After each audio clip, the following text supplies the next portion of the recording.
Hello everybody and welcome to Rooted Biology. Thank you for clicking on this video. My name is Zia. I'm a botany honors student at Hansraj Delhi University. And Rooted Biology पे we will be covering class 11th and 12th related botany chapters जो कि आपको आपके competitive exams में help करेंगे like NEET, CUET and CBSE boards. And में we will be doing some very good questions, कुछ काफ़ी interesting questions will be covering, so make sure you stay tuned till the end. Okay, so to begin with this topic I would request कि आप लोग 1 minute लेके आपको जो जो cell के बारे में पता है आप उसको कमेंट सेक्शन में लिखें. I am pretty sure a lot of you have already begin with the topic, so but still I really hope कि you guys would just write 1 या 2 point whatever you know about the cell in the comment section. Okay, so let's begin with the topic. तो सबसे पहला question आ जाता है कि what is a cell, right? जो कि हमारी NCERT भी हमें बताती है in 4 major points. Okay, so a cell is a basic, fundamental, structural and functional unit of life. Okay, तो जब हम इसे यूनिट कह दे रहे हैं तो why unit, कि यूनिट से क्या मतलब हुआ. तो unit it is something that represents the basic structure. आपको पता होगा कि काफ़ी सारे ऑर्गेनिजम्स हैं जो कि यूनिसेलुलर भी हैं ही, जैसे बैक्टीरिया हमारे पास, तो बेसिक स्ट्रक्चर में एक सेल तो है ही. एंड चाहे यूनिसेलुलर हो चाहे मल्टीसेलुलर हो, हर ऑर्गेनिज्म के पास एक सेल तो है ही. That is why we are calling it as the basic, fundamental, structural and functional unit of life. Okay, so आगे बढ़ते हुए we will be talking about 2 of the very important discoveries जिसके बारे में हमारी NCERT की बात करती है. अब आप इस चीज़ को थोड़ा सा ध्यान दीजिए कि इस टाइम के अराउंड माइक्रोस्कोप का डेवलपमेंट शुरू हो गया था, right. The microscope was getting better and इसी वजह से हम सेल एंड सेल के अंदर के पार्ट्स को थोड़ा बेटर तरीके से समझ पा रहे थे, देख पा रहे थे. So the first scientist that the NCERT talks about is Robert Hooke, जिन्होंने सबसे पहला सेल ऑब्जर्व किया था under the microscope. And what he observed was actually a cork cell. अब कॉर्क सेल एक्चुअली में एक डेड प्लांट सेल होता है. एंड कॉर्क सेल के अंदर देयर इज अ सुब्रिन का डिपोजिशन.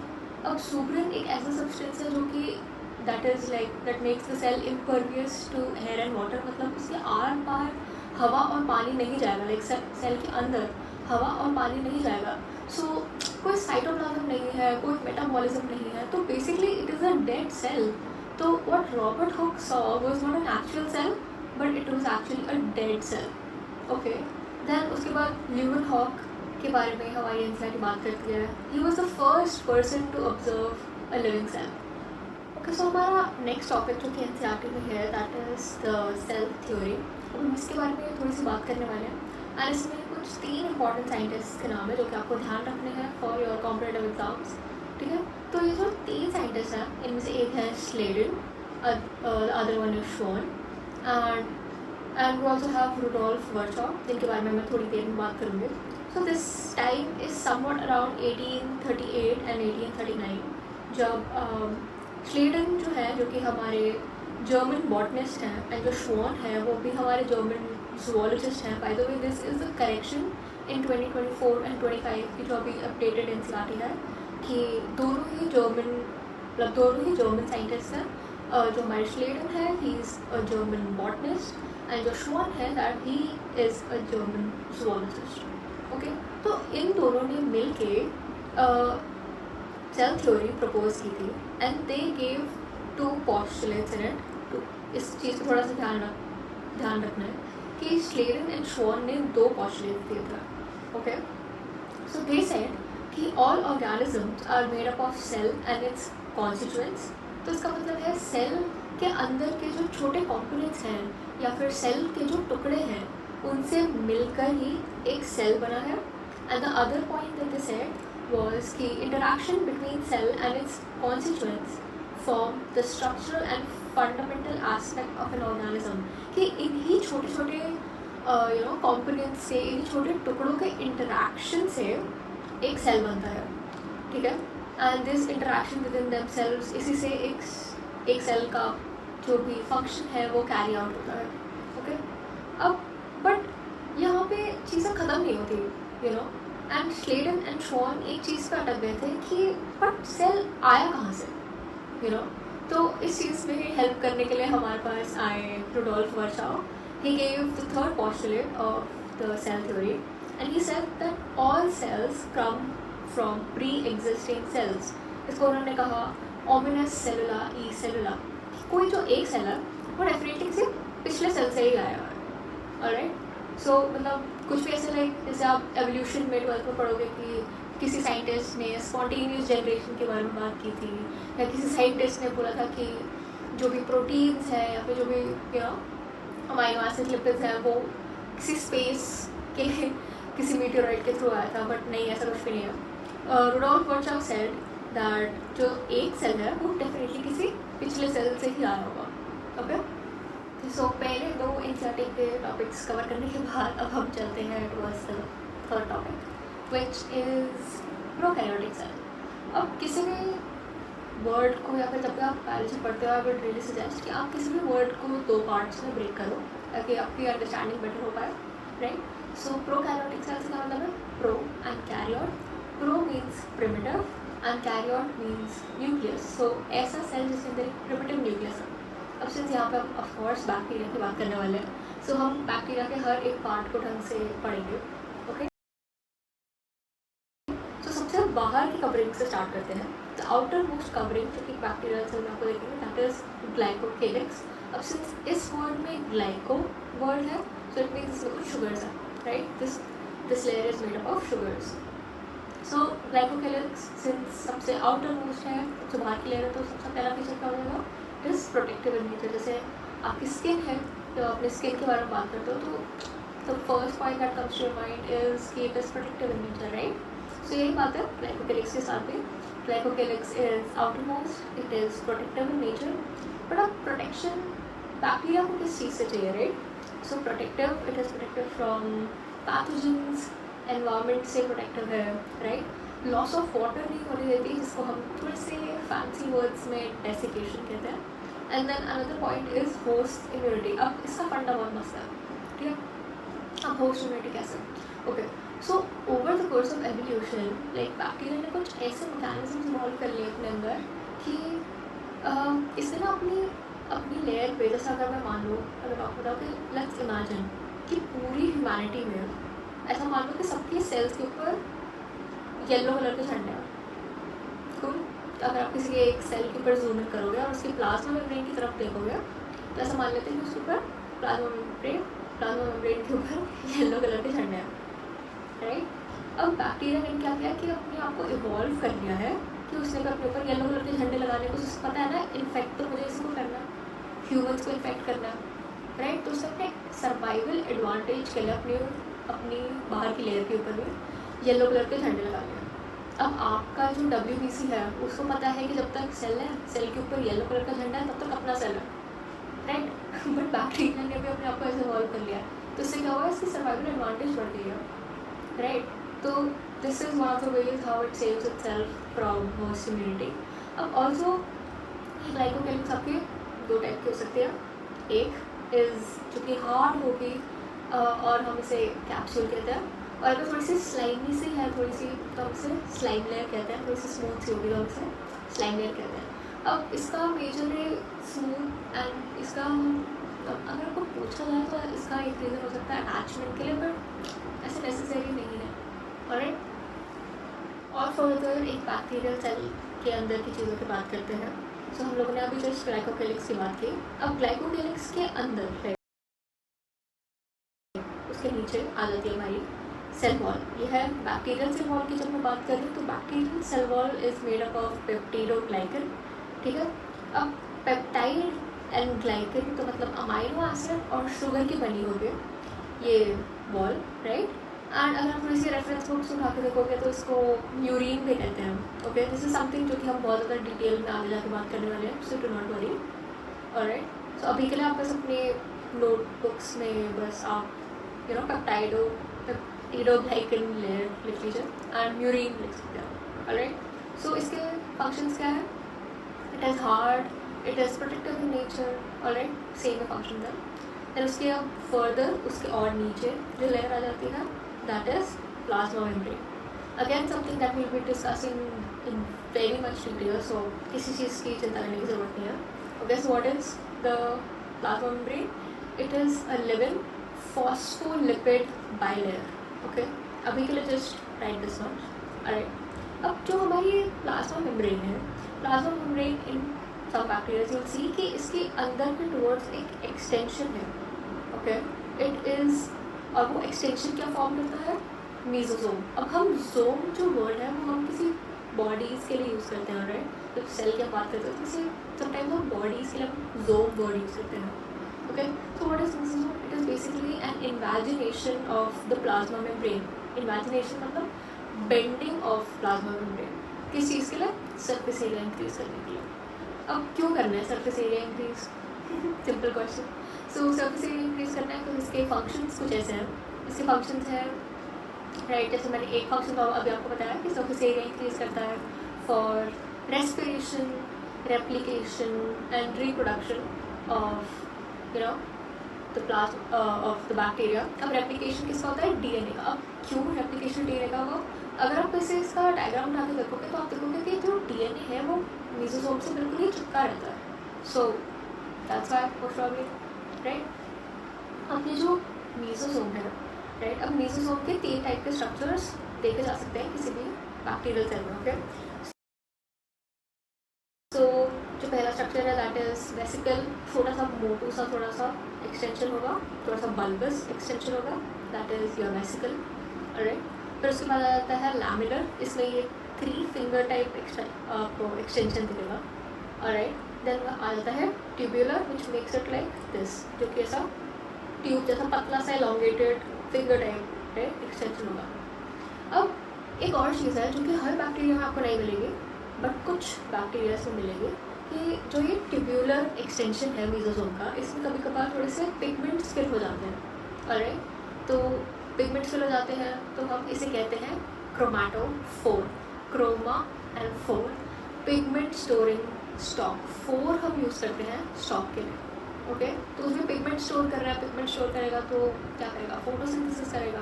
राइट, तो कुछ bacterias, not all, some of them perform photosynthesis. जैसे हमारे पास आ जाते हैं ब्लू ग्रीन algae आ जाती है, इसको हम साइनोबैक्टीरिया भी कहते हैं। ऑलराइट, सो 2 और पार्ट्स की अगर हम बात करें जो कि प्रोकैरियोटिक सेल के हैं, उनमें से एक आ जाता है cytoplasm. Okay, so cytoplasm is the area जहाँ पे आपकी क्या कहते हैं, DNA and plasmid and everything is suspended इसी के अंदर, साइटोप्लाज्म के अंदर। Okay, and it is the main arena for all metabolic activities. Prokaryotic cell का जो भी सारा काम है वो इसी के अंदर हो रहा है। Alright, so it is the main arena, ऐसा एरिया जहाँ पे सारा काम हो रहा है, that is what I mean by the main arena. Alright, अगर नेक्स्ट पार्ट की बात करूँ तो दैट वुड बी राइबोसोम्स। अब अगर मैं प्रोकैरियोटिक सेल की बात करूँ तो प्रोकैरियोटिक सेल के अंदर आ जाते हैं हमारे पास 70S राइबोसोम्स। ओके, प्रोकैरियोट के अंदर 70S होते हैं, मीनवाइल यूकैरियोटिक सेल्स के अंदर 80S होते हैं। Now what do I mean by S? S stands for Swedberg's coefficient या फिर sedimentation coefficient. Okay, now what do I mean by that? Okay, so हमारे पास लेबोरेटरीज के अंदर एक मशीन होती है जिसे हम कहते हैं सेंट्रीफ्यूज मशीन। ओके, सो इस सेंट्रीफ्यूज मशीन का काम होता है बहुत ही हाई वेलोसिटी पे स्पिन करना। Okay, and what it does is कि वो जो भी उसके अंदर कंपाउंड है, जो भी उस एक सेंट्रीफ्यूज ट्यूब के अंदर जो कि सस्पेंडेड होता है, वो उसको उसकी gradient like size and density gradient के अकॉर्डिंगली सेपरेट कर देता है। ओके, सो क्या करते हैं, अगर हम जैसे एक सेल डालें, एक सेल को हम एक एक सेंट्रीफ्यूज ट्यूब के अंदर डालें, एंड अगर मैं उसे स्पिन कर दूँ तो क्या होगा कि आप ऑब्जर्व करोगे कि जो प्रोकैरियोटिक सेल है उसका जो राइबोसोम है that would suspend eight 70S। अब इसके अंदर ना मल्टीपल डिमार्केशंस होते हैं, एक ट्यूब के अंदर मल्टीपल डिमार्केशंस होती हैं, मार्किंग्स होती हैं अलग अलग। ठीक है, तो उसमें जो 70 वाला पार्ट होगा उसमें आपका प्रोकैरियोटिक सेल का जो राइबोसोम है वो वहाँ पे सस्पेंड हो जाएगा। बट अगर मैं और इसके बारे में बताऊँ तो जो राइबोसोम है, ये जो 70S राइबोसोम है, इसके 2 पार्ट्स हैं, इसके 2 सब यूनिट्स हैं, 50S एंड 30S। अब आप कहोगे कि ये तो 80 हो गया, this is okay. So basically यहाँ पे मैथमेटिक्स नहीं है एग्जैक्टली, ऑलराइट। सो अगर मैं आपके रेफरेंस के लिए थोड़ा बेटर अंडरस्टैंडिंग के लिए बताऊँ तो for example I have this one sharpener, okay. So क्या होता है कि ऐसा मान लेते हैं कि दिस इज़ 50S, इसका जो एक सब यूनिट है, और ये है 30S, ओके। सो क्या होता है कि अगर ये एडिशन होता तो ये इसके ऊपर एक प्लेस होता, तब हम इसे प्रॉपरली एडिशन कहते हैं। बट क्या हो रहा है कि यहाँ पे कुछ पार्ट है जो कि 30S का 50S के अंदर जस्ट फिट हो जा रहा है, तो इट इज़ गेटिंग लाइक कुछ इसका पार्ट अंदर फिट हो जा रहा है, तो क्या हो रहा है कि इससे कुछ डेंसिटी के अंदर डिफरेंस आ रहा है, राइट। तब जब हम इसे इंडिविजुअली, अगर हम इन दोनों पार्ट्स को अलग तरीके से सेंट्रीफ्यूज ट्यूब के अंदर जाकर डाल के स्पिन करें, तो फिर इनकी रीडिंग्स 50 एंड 30 आ रही है। बट जब all together when it is one complete unit, तब ये एक राइबोसोम की तरह है। तो since some part of it is getting fitted inside, तो उसकी डेंसिटी में थोड़ा सा डिफरेंस आ जाता है। बट मैंने आपको मेन फंक्शन नहीं बताया राइबोसोम का। राइबोसोम प्रोटीन सिंथेसिस की मशीनरीज हैं, इनके बारे में हम और आगे जाके ढंग से थोड़ा सा बात करेंगे, ओके। बट अभी के लिए राइबोसोम्स के लिए ओके। सो अब हम बात करते हैं बैक्टीरियल जेनेटिक मटेरियल की, ऑलराइट। तो अगर मैं बैक्टीरिया के जेनेटिक मटेरियल की बात करूँ तो वो यूकैरियोट्स की तरह यूकैरियोट्स के न्यूक्लियस की तरह किसी एक एनक्लोज्ड बाउंड्री के बीच में नहीं है, राइट। वो ऐसे फ्रीली सस्पेंडेड है बैक्टीरिया के साइटोप्लाज्म के अंदर, राइट। तो इसीलिए ही हम बैक्टीरिया को प्रोकैरियोट्स कहते हैं, बिकॉज उसके पास एक प्रॉपर न्यूक्लियर बाउंड्री नहीं है, न्यूक्लियस की बाउंड्री नहीं है, और उसका जो डीएनए है वो ऐसे ही साइटोप्लाज्म के अंदर सस्पेंडेड है या फिर ऐसे ही पड़ा हुआ है बस, राइट। तो अगर मैं अच्छे से बताऊँ एंड अगर मैं इसके बारे में कुछ पॉइंटर्स बताऊँ, तो जो बैक्टीरियल जेनेटिक मटेरियल है, it is circular and it is double stranded DNA molecule. अब circular and double stranded DNA क्या मतलब होगा, ऑलराइट। तो इसके बारे में अब आप फर्दर अपने ज़ूलॉजी में बायोमॉलिक्यूल्स में पढ़ोगे आप डीएनए के स्ट्रक्चर के बारे में। But I just tell you a little bit in brief कि 2 टाइप के डीएनए, अगर मैं क्लोज एंड्स के बेसिस पे बोलूँ तो होता है हमारे पास। एक होता है हमारे पास सर्कुलर डीएनए एंड एक होता है हमारे पास लीनियर डीएनए। अब अगर मैं लीनियर डीएनए बोलती हूँ तो उसके पास 2 फ्री एंड्स होंगे। जैसे अगर आप एक लाइन खींचते हो तो एक लाइन में 2 फ्री एंड्स होते हैं, राइट। मीनवाइल सर्कल के अंदर कोई फ्री एंड्स नहीं है, right. It is enclosed, it is closed, it is a close shape. तो ऐसे ही ये भी डीएनए होता है, ऑलराइट। अब डबल स्टैंडर्ड, अब आप ऐसे इमेजिन करो कि जैसे कोई लैडर होती है। अब लैडर के पास ऐसे तो पैरेलल साइड्स होती है, राइट। अगर मैं 2 लकड़ियाँ जब ऐसे पैरेलल रखी जाती हैं, राइट, तभी हम लैडर बना सकते हैं उसका, राइट। एक लैडर में पैरेलल ऐसे 2 लकड़ियाँ रखी होती हैं। तो ये हमारा जो डीएनए का स्ट्रक्चर है बैक्टीरिया के अंदर, वो भी ऐसा ही है। इट इज़ सर्कुलर, मतलब उसके अंदर कोई फ्री एंड्स नहीं होंगे, and it is double stranded, मतलब उसके अंदर 2 स्ट्रैंड्स ऐसे प्रेजेंट है, ठीक है। ऐसा टाइप का डीएनए बैक्टीरिया के पास होता है। It is circular and double stranded DNA, alright. तो अब बैक्टीरिया के जेनेटिक मटेरियल को हम काफ़ी सारे नामों से जानते हैं, जो कि आप अपनी काफ़ी सारी रेफरेंस बुक्स में या फिर अपनी कोचिंग के मॉड्यूल्स वगैरह में भी देखोगे। तो सबसे पहला नाम आ जाता है जीनोफोर, ऑलराइट। और हम इसे प्रोक्रोमोसोम भी कहते हैं, बिकॉज बैक्टीरिया में अगेन कोई जो जेनेटिक मटेरियल है वो क्रोमोसोम का कोई स्ट्रक्चर नहीं ले रहा है, लाइक प्रॉपर क्रोमोसोम्स नहीं बना रहा है। It is prochromosome, primitive type of chromosome, like chromosome से प्रॉपरली क्रोमोसोम नहीं है यहाँ पे, ऑलराइट। प्रोक्रोमोसोम कहते हैं, जीनोफोर कहते हैं। We also call it as incipient nucleus, मतलब कि ऐसे लाइक इरेगुलर ढंग से बना हुआ न्यूक्लियस नहीं है यहाँ पे, alright. We also call it as nucleoid, okay. And हम इसे नेकेड डीएनए भी कहते हैं। नेकेड डीएनए क्यों कहते हैं, बिकॉज जब आप यूकैरियोट्स की बात करोगे तो यूकैरियोट्स के केस में हमारा जो जेनेटिक मटेरियल होता है वो कुछ प्रोटीन्स की हेल्प की वजह से थोड़ा कंडेंस्डली पैक होता है या फिर प्रॉपरली पैकेज्ड होता है। बट बैक्टीरिया के केस में ऐसा कुछ भी नहीं होता, ठीक है। इट इज जस्ट वो ऐसे लाइक साइटोप्लाज्म में पड़ा हुआ है, उसकी ढंग से पैकेजिंग के लिए प्रोटीन्स नहीं अवेलेबल होते हैं, इसलिए हम इसे नेकेड डीएनए भी कहते हैं, ओके, सो एक और बैक्टीरियल सेल के बहुत ही इंपॉर्टेंट पार्ट की बात करते हैं जिसका नाम है फ्लैजुला। ओके, अब जो प्रोकैरियोटिक फ्लैजुला है, बेसिकली बैक्टीरिया का जो फ्लैजुला है और किसी भी यूकैरियोटिक ऑर्गेनिज्म का जो फ्लैजुला होगा उसमें बहुत ज़्यादा डिफरेंस होता है स्ट्रक्चरली।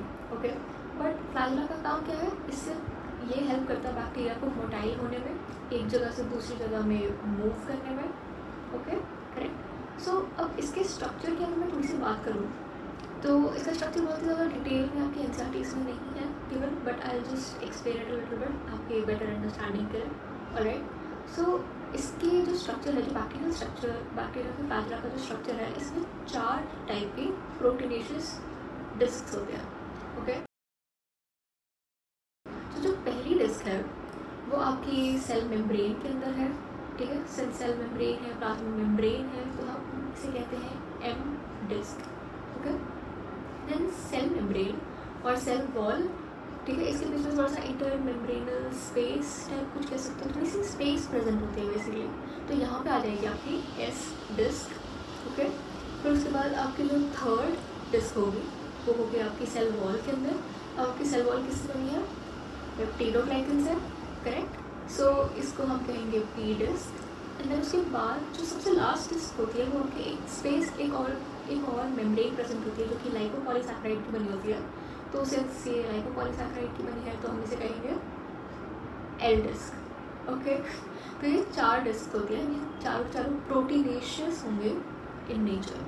अब एल डिस्क से डायरेक्टली कनेक्टेड है आपका हुक, ठीक है, तो और हुक से फिर आपका बाहर की साइड कनेक्टेड है फिलामेंट। अब जो हुक है वो आपके फ्लैजुला को ऐसे करके गोल गोल घुमाने में हेल्प करेगा या फिर ऐसे मूवमेंट में हेल्प करेगा। ऑलराइट, अब अगर हमें डिसाइड करना हो कि इसमें से प्रॉक्सिमल वाला पार्ट कौन सा है या फिर डिस्टल वाला पार्ट कौन सा है, तो सिर्फ आपकी चारों प्रोटीनेशियस जो डिस्क हैं वो आपके बैक्टीरिया के पास है। This is a way to remember it, जबकि बैक्टीरिया से पास है, राइट, तो बैक्टीरिया की मेम्ब्रेन्स के अंदर ही चारों प्रोटीनेशियस डिस्क प्रेजेंट है। तो सिंस वो बैक्टीरिया से पास है तो हम उसे प्रॉक्सिमल एंड कहेंगे, राइट। जो चारों डिस्क हैं वो प्रॉक्सिमल हो गए बैक्टीरिया से। मीनवाइल जो आपका फिलामेंट है वो दूर होगा, राइट, बैक्टीरियल सेल से, तो हम उसे डिस्टल एंड कहेंगे। अब इसे याद कैसे रख सकते हो, तो P से प्रॉक्सिमल, राइट, तो P से पास, P for proximal, and D for distal, D for दूर, ऐसे। This is an easy way to remember it. Okay, so 2 और कॉम्पोनेंट्स बात करते हैं और वो तो है pilus and fimbriae. Okay, so pilus and fimbriae का काम सिर्फ और सिर्फ अटैचमेंट का है। अटैचमेंट किसको, attachment to the substratum. Okay, अब पाइलस और फिब्रिया चलने के काम नहीं आते एक बैक्टीरियल सेल के रिस्पेक्ट में, ठीक है, चलने के काम सिर्फ और सिर्फ फ्लैजुला आएगा। राइट, पाइलस एंड फिब्रिया सिर्फ और सिर्फ अटैचमेंट के लिए ही, चलने के काम नहीं आते। Right, attachment to substratum. Right, तो पाइलस जो है, पाइलस होगा वो लार्जर होते हैं as compared to fimbriae size में, and they are lesser in number. Meanwhile जो फिब्रिया है, fimbriae are smaller in size as compared to pilus and they are more in number. अब जो फिब्रिया है वो एग्जैक्टली कैसे दिखते हैं, फिब्रिया इज़ लाइक जैसे आपने टूथब्रश अपना अगर आप इमेजिन करो तो आपके टूथब्रश में मल्टीपल ब्रिसल्स होते हैं, राइट, तो फिब्रिया भी वैसे ही दिखते हैं। एक बैक्टीरियल सेल के अक्रॉस स्प्रेड होंगे and they are smaller in size and multiple. अब एक चीज़ जो ध्यान में रखने वाली है वो है कि बैक्टीरिया एंड प्रोकैरियोट्स में सीलिया नहीं होता। Make sure you remember this कि प्रोकैरियोट्स में सीलिया नहीं मिलेगा आपको। ऑलराइट, सो 2 और बैक्टीरिया के पार्ट्स की बात करते हैं, दैट वुड बी, एक उनमें से होगा inclusion bodies and other one would be gas vacuoles. Alright, so okay, तो सबसे पहले इंक्लूजन बॉडीज़ की बात करते हैं। अब अगर आपको लॉकडाउन का टाइम याद होगा, ऑलराइट, तो लॉकडाउन के टाइम पे क्या था कि जब सुपरमार्केट्स ओपन हो रही थी या फिर आपके पास घर के पास के ग्रोसरी स्टोर्स ओपन हो रहे थे, तो आपने अपने पेरेंट्स को नोटिस किया होगा कि वो हमेशा थोड़ा सा बल्क में राशन या फिर ग्रोसरीज घर लाते होंगे, right, just to protect themselves in the case of adverse conditions, right. बुरे टाइम में लाइक अगर ऐसा होगा कि अगली बार जो कोविड की वेव आई, अगर उसके चक्कर में ग्रोसरी स्टोर्स या फिर सुपर मार्केट्स ओपन नहीं हुए, तो उस चक्कर में जस्ट इन केस आपके पेरेंट्स ऐसा कर रहे थे कि थोड़ा बहुत बल्क में खाना पानी जमा कर रहे थे, right?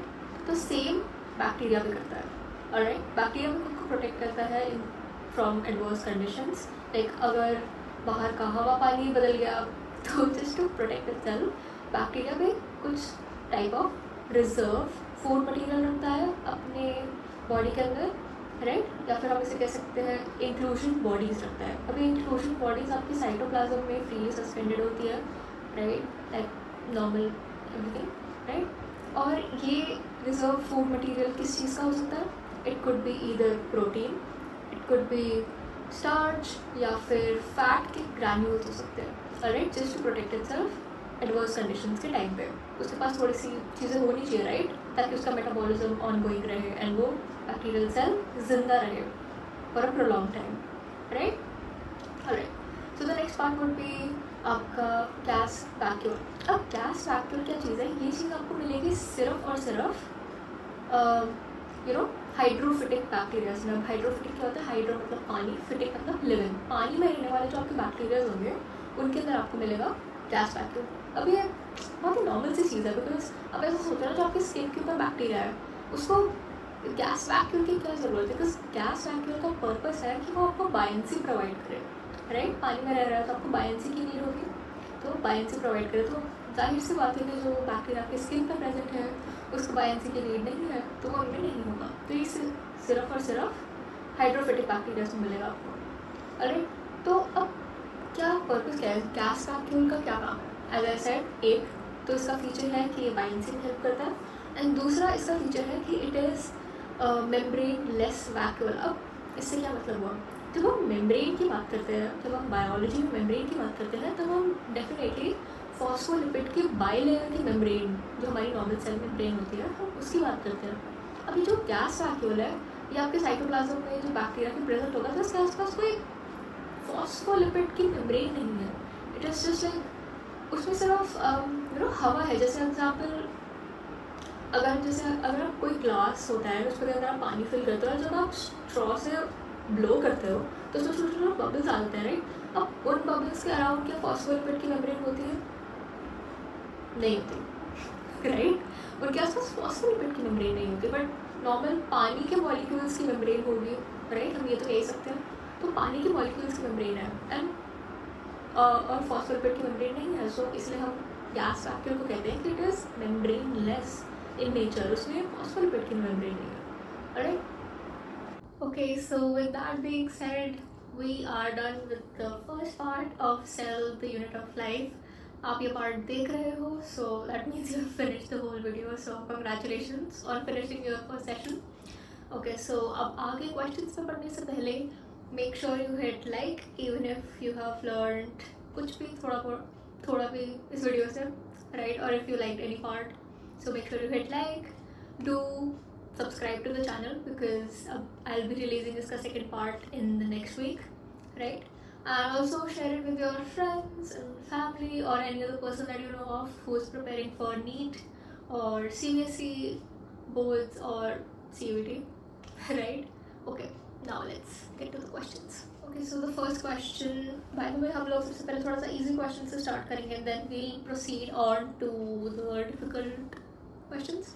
Alright, so the first question I'll be pinning on your screen in a second, almost. Okay, so the first question is कि who first saw and described a living cell? So of course इसका answer is the third part, which is Anton von Leeuwenhoek, alright, जो कि मैंने video के starting में भी आपको बताया था. And the second question का आंसर मार्क्ड है, but make sure you are being honest to yourself because honesty is the key, guys. Anyways, so second part is कि इसको बाद में आप एलिमिनेशन मेथड से भी कर सकते थे because we have not done ribosomes yet detail में, but we'll be doing it future में, right? So the first part was कि इसमें से आपको incorrect बताना था. So the first part is कि Schrader and Schwann together formulated the cell theory, which is true. This is part of the NCERT lines. ठीक है? But the onion cell has a distinct cell wall. Since onion is a plant, so plants have cell walls. So yes, this is also correct. The cytoplasm is the main arena of cellular activity. Yes, I did tell you कि cytoplasm is the main area जहाँ पे सारा metabolic activities हो रही होती है. So yeah, it is correct. This statement is also correct. And then fourth part आ जाता है कि ribosomes are membrane bound cell organelles, which is false because ribosomes के पास membrane नहीं होती. Okay. Okay, so the next question is actually pretty interesting, and I'll be putting it on your screen. So make sure you pause and see the question अच्छे से. So इसका है कि who proposed the hypothesis that the bodies of animals and plants are composed of cell and the product of cells. Now बहुत सारे बच्चे इस question में इसलिए confused होते हैं because you know plants and animals both are mentioned. तो normally बच्चों को लगता है कि Schleiden might be the person because he was the German botanist, but no, actually ये NCERT की काफ़ी important line है that you should remember. ठीक है? So yeah, it was actually Schwann who studied both plant cell and animal cell and then concluded that you know जो भी multicellular organisms होते हैं they are composed of cells and product of cells. So yeah, this was an important question and I hope you understood. Okay, so next question I'll be putting on your screen again. And इस question में आपको best suited explanation बताना है statement के लिए, right? So the question is कि the cell is considered as fundamental structural and functional unit of living organisms. One of the reasons is that well, इसका answer is the second part definitely because it said कि it's always independent of other cells. No, multicellular organisms में सारे cells एक दूसरे के साथ interact करके ही किसी किसी organ का function निकल के आता है उसी से जब सारे उसके parts और उसके cells साथ में interact करते हैं, right? So no, they're not always independent. Third part is कि cells always have a controlling center called nucleus. That would also not be the reason since हमें पता है कि prokaryotes में एक well-defined nucleus नहीं है, right? And the fourth part was key. It synthesizes its own food from inorganic substances. No, that's not always the case. So the second part is pretty much it because it performs all the essential functions of life. Yeah, this is like true because like मैंने बिल्कुल starting of the video ही बताया था कि the cell in itself it can sustain itself, right? कि because वो एक cell अपने सारे काम कर सकता है since we have an example of it prokaryotes, right? Prokaryotes he self sustaining है. वो एक सेल सारा काम कर रहा है अपने रेस्पिरेशन भी कर रहा है रिप्रोडक्शन भी कर रहा है, राइट? तो या that's pretty much it. The second part is best suited. या एलिमिनेशन से भी कर सकते थे वैसे. या okay, so the next question is the dash determines the shape of the cell and provides a strong structural support to prevent the bacterium from bursting or collapsing. अब ये question एक काफ़ी ज़्यादा repeated question है, so make sure you do highlight this line in your NCERT. It's an NCERT question. इसका answer is cell wall. I know कुछ लोगों को लग रहा होगा cell membrane, but नहीं, that's not the case. Since the rigid part of the cell is the cell wall, you know, if you remember मैंने आपको बताया था कि जो सेल वॉल है एंड जो ग्लाइकोकेलिक्स है सेल का, right, it is these are the outermost parts of a cell and ये स्ट्रक्चरल सपोर्ट प्रोवाइड कर रहे हैं, या तो होस्ट इम्यूनिटी से बचा रहे हैं या तो डेसिकेशन से बचा रहे हैं. सो अगर एक जनरल आइडिया लेके चलो तो cell wall would be the answer. Cell wall is the case, not cell membrane, because आपको पता है cell membrane is not flexible, right? So yeah, cell wall would be the answer in this case. Okay, so the next set of questions मैंने सारे एक साथ लगा दिए हैं, which you'll see on your screen right now. And मैंने इनके answers नहीं mark किए हैं, so you have to do it honestly. Alright. So the first question is कि anything less than complete structure of a cell does not ensure independent living. Anything less than a complete structure of a cell. Yeah, this is like true statement because अभी हम लोग ने biological classification नहीं किया है, which we will be doing it in the future. तो उसमें वहाँ पे हम लोग viruses के बारे में बात करते हैं. So viruses in that unit it said कि they lie on the border, वो borderline lie करते हैं of consider them either living और dead, which is true because एक होस्ट के अंदर ही viruses are considered living and outside of the host body they are not considered living, they're considered dead. So yeah, I think because ऐसा भी है because viruses are completely relying on the host machinery अपना कुछ भी protein synthesise करने के लिए या अपने रेप्लिकेशन के लिए, राइट? तो जो वायरसेस हैं वो होस्ट की मशीनरी पर रिलाई करते हैं. They do not have a complete cell structure, उनके पास एक बेसिक सेल भी नहीं है उनकी. जो जब हम इस बारे में डिटेल में करेंगे will be doing it further, but virus के पास एक कंप्लीट सेल भी नहीं है. So yeah this statement is correct technically कि anything less than complete structure of a cell does not ensure independent living. Independently नहीं live कर रहा, right? वो होस्ट के ऊपर डिपेंडेंट है. सो या the statement becomes correct. Okay, so the next question is कि stated a German botanist examined a large number of plants and observed that all the plants are composed of different kinds of cell which form the tissue of the plant. So इसका answer is true. Yes, correct. देखो अब यहाँ पे अभी हमने एक बीच में question किया था जहाँ पे मैंने शोन के बारे में बात की थी कि he studied both animal and plant cell. अब आपको इस चीज़ का ध्यान रखना है स्टेटमेंट्स में कि अगर वहाँ पे दोनों का नाम लेके पूछे कि एनिमल एंड प्लांट दोनों किसने पढ़े थे, तो दैट वुड बी शोन, कि शोन डिड दैट. एंड अगर सिर्फ प्लांट सेल्स की बात हो रही हो तो yeah it would be Schleiden, because Schleiden was the German botanist and उन्होंने बॉटनी वाले भी लोग थे, study plants and plant structures. तो या दिस का answer would be Schleiden. Okay, so this is a true statement. Okay, so the next question, ये काफ़ी अच्छा क्वेश्चन है. आई थिंक इसके बारे में हम लोगों ने अभी पढ़ा, लाइक हम लोगों ने इसके बारे में बात नहीं की, आई थिंक रह गया था, but it's fine. We will cover it up through this question.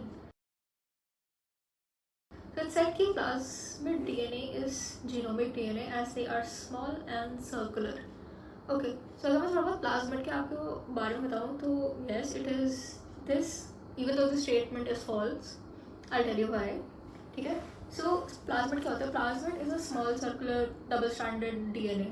Okay, तो ये ऐसे free cytoplasm में suspended होता है, ऑलराइट, एक बैक्टीरिया के. एंड इसका काम सिर्फ और सिर्फ किसी एक सर्वाइवल एडवांटेज के लिए होता है.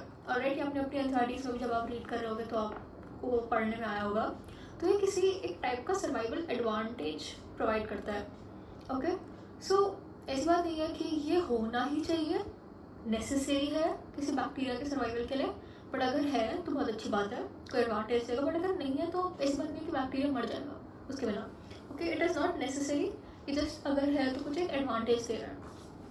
अब ये क्वेश्चन गलत क्यों है? By the way I can give you some examples of the plasmid also. तो हमारे पास फर्टिलिटी प्लाज्मिड होता है, राइट, जिससे सेक्स पाइलस बनता है which is required for conjugation. ठीक है, कॉन्जुगेशन के लिए रिक्वायर्ड होता है. Then we also have resistance, antibiotic resistance plasmid होता है हमारे पास. फिर टीआई प्लाज्मिड होता है, जो ट्यूबर इंड्यूसिंग प्लाज्मिड, इसके बारे में आप अपने 12th क्लास में पढ़ोगे अच्छे से बायोटेक्नोलॉजिकल एप्लीकेशंस में. ओके, सो या अब ये क्वेश्चन गलत क्यों है? Why is the statement false कि plasmid DNA is genomic DNA and they are small and circular. Genomic बोल दिया यहाँ पे. Genomic stands for one copy of DNA. अब अगर मैं इसको क्रोमोसोम के रिस्पेक्ट का बताऊँ तो आपको पता है कि हमारे पास किसी दो क्रोमोसोम्स, किसी एक जैसे अगर मैं 21 क्रोमोसोम की बात करूँ तो 21 के दो कॉपीज़ हैं हमारे पास, राइट. 21 क्रोमोसोम हमारे पास दो होंगे, राइट. हमारे पास इन ऑल 46 क्रोमोसोम्स होते हैं. तो genome is like one set of chromosomes, मतलब 23. ठीक है. अब बट जीनोमिक जब हमने बोलते हैं तो इट मीन्स कि कंप्लीट डीएनए है उसमें. नहीं, plasmid is not the complete DNA of bacteria. Plasmid का जो भी जेनेटिक इन्फॉर्मेशन है that is separate from the DNA that is lying in the cytoplasm. Are you getting my point? वो plasmid जो DNA that is just providing you, उसके अंदर सिर्फ वही जीन्स हैं जो कि किसी सर्वाइवल एडवांटेज के लिए या फिर किसी और चीज़ के लिए रिक्वायर्ड है. That is not expressing the main things of bacteria. Are you getting my point? Plasmid का जो डीएनए है that is not the main DNA, it is just giving you some extra stuff, some extra कुछ extra advantage आपको दे रहा है, कुछ भी अलग information बता रहा है. It is not the genomic DNA, ठीक है। जीनोम से यहाँ पे मतलब हो गया कि जीनोमिक डीएनए से यहाँ पे मतलब हो गया कि मेन डीएनए का पार्ट नहीं है। It is not the one complete copy of DNA, right. तो जीनोम से हमारा मतलब, जब मैं जीनोम बोलती हूँ तो जीनोम से क्या मतलब हुआ, one copy of chromosomes, okay. सिर्फ 23, अगर ह्यूमन्स की बात करूँ तो सिर्फ 23 chromosomes. So that's a genomic DNA. Okay, so the next question is a specialized differentiated form of cell membrane called mesosome is a characteristic of prokaryotes.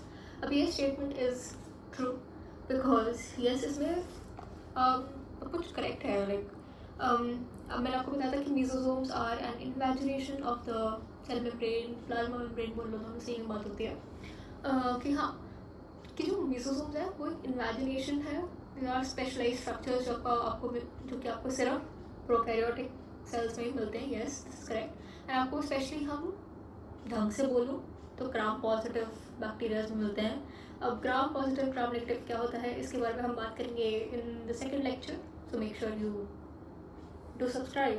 But हाँ, सो this is correct कि जो मेसोसोम्स हैं ये कुछ स्पेशलाइज स्ट्रक्चर्स ही हैं। And also मैं आपको बताया था कि कुछ मेसोसोम्स जिनके अंदर जब पिगमेंट भर जाता है सो हम उन्हें क्रोमाटोफोर्स भी कहते हैं, करेक्ट, जो कि आपके फोटोसिंथेसिस के लिए रिस्पॉन्सिबल है in some prokaryotic cells such as blue green algae, right. So yeah this is a correct statement.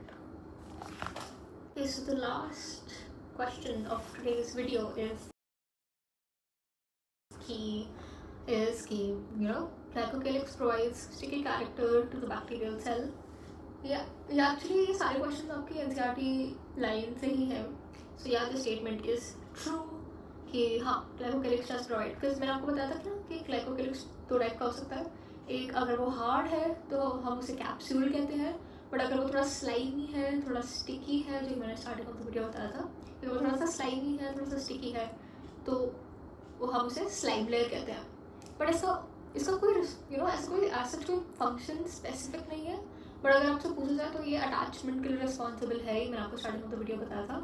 सो या ग्लाइकोकेलिक्स एक form of sticky nature provide कर सकता है बैक्टीरिया को। So this statement has become true. Okay, so we are done with today's question. These were the top 10 questions जो कि I could take from my practice book. And अगर आपको अच्छा लगा so make sure you like, अगर आपने कुछ भी लर्न किया इससे तो या make sure you do like, make sure you subscribe, because इसका second part I will be releasing very soon. तो if you subscribe तो you will get to know quickly about about the second part, and then you can continue with your preparations.